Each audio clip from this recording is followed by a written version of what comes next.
Sixth question, arithmetic progression, sixth question, 5.2 exercise.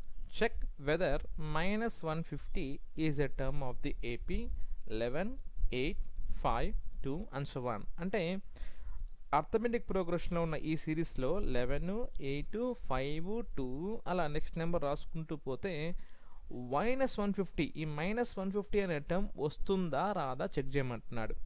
అంటే ఒకవేళ ఈ -150 అనేది మనకు నిజంగా టర్మ్ అనుకోండి, ఏదో ఒక టర్మ్ అవ్వాలి, like some 38th term, 35th term, లేకపోతే 58th టర్మ్, 55th టర్మ్, ఏదో ఒక టర్మ్ అవ్వాలి.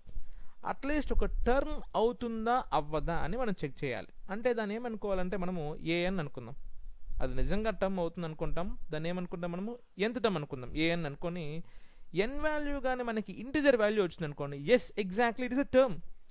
ఎన్ వాల్యూ ఇంటిజర్ కాకుండా some fraction value, decimal value వచ్చింది అనుకోండి, so that is not a term. అర్థమవుతుందా నేను చెప్పింది? సో యాక్చువల్గా ఏంటంటే మనకి 11, 8, 5, 2. So given AP, so 11, 8, 5, 2 and so on. Okay, so ఈ -150 అనేది దీంట్లో టర్మ్ అవుతుందా అవ్వదా అని అడిగాడు కదా. Let nth term be -150 and if n what we got, if మనకి ఏదైతే ఎన్ వాల్యూ వస్తుందో అది ఒక పాజిటివ్ ఇంటిజర్ వచ్చింది అనుకోండి, so then absolutely, then exactly -150 is a term of this series. Okay, now let us do it. ప్రతి question arithmetic ప్రోగ్రెషన్లో ఉన్న ప్రతి క్వశ్చన్ మనం సాల్వ్ చేయాలంటే ఫస్ట్ ఆఫ్ ఆల్ మనము A value D value compulsory రాసుకోవాల్సింది. అర్థమెటిక్ ప్రోగ్రెషన్లో ప్రతి క్వశ్చన్కి మనం A value D value compulsory రాసుకోవాల్సిందే. So here a is equal to 11 and d is equal to a2 minus a1 and మళ్ళీ ఒకసారి చెప్తున్నాను చూడండి, ఏ వాల్యూ అంటే always the first term, A value అంటే always the first term, be it be arithmetic progression, be it be geometric progression, be it be harmonic or any progression, A value అంటే మనకి first term. D అంటే a2 minus a1, a2 అంటే second, a1 అంటే first. So 8 minus 11 it is -3. So a value 11, d value -3. Okay, అయితే ఈ -150 అనేది మనం ఒక టర్మ్ అనుకుందాం, ఈ -150 అనేది మనము టర్మ్ అనుకుందాం.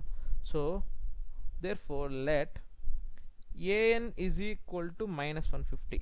ఇప్పుడు నిజంగా ఇది టర్మ్ అయితే మనకి ఎన్ వాల్యూ ఒక పర్ఫెక్ట్ నెంబర్ రావాలి, 34th term, 35th term, 37th term, లేకపోతే 97th టర్మ్, ఏదో ఒక టర్మ్ రావాలి.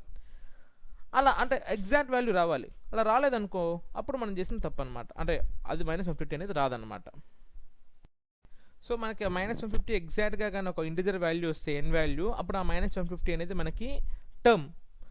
ఎన్ వాల్యూ మనకి ఎగ్జాక్ట్ వాల్యూ కాకుండా some decimal value, fraction value వస్తే అప్పుడు అది -150 అనేది మనకి ఆ సిరీస్లో రాదనమాట. ఓకే, సో కాబట్టి we will assume nth term as -150. nth term formula ఏంటి మనకి, a plus n minus 1 into d. So a plus n minus 1 into d is equal to -150 and a value వచ్చి 11 plus n minus 1 into d value వచ్చి -3 is equal to -150 and n minus 1 into -3 is equal to -150.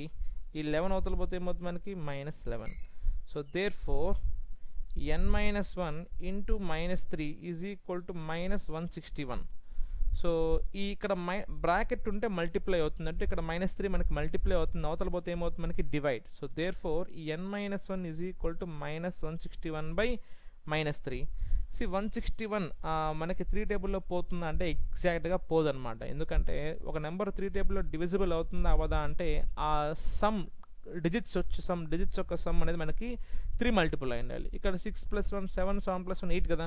So 8 వస్తే ఇది మనకి 3 టేబుల్లో రాదు. So కాబట్టి so therefore here n is not an integer value, n is not an integer value. ఇప్పుడు మనకి ఆ -151 అనేది అప్పుడు రాదనమాట యాక్చువల్గా.